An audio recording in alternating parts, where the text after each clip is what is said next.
حضور سورۃ الفتح کی آیت 19 میں اللہ تعالیٰ فرماتا ہے یقیناً اللہ مومنوں سے راضی ہو گیا جب وہ درخت کے نیچے تیری بیعت کر رہے تھے، وہ جانتا ہے جو ان کے دلوں میں تھا، بس اس نے ان پر سکینت اتاری اور انہیں ایک فتح قریب عطا کی۔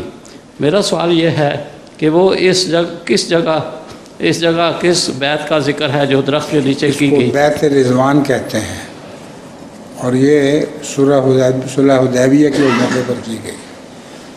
حضرت صلی اللہ علیہ وسلم کی بیعت ایک درخت کے نیچے لی گئی، جس میں ان صحابہ نے عہد کیا کہ ہم اپنی خدا کی خاطر اپنی جان لڑا دیں گے اور پیٹھ نہیں دکھائیں گے دشمن کو۔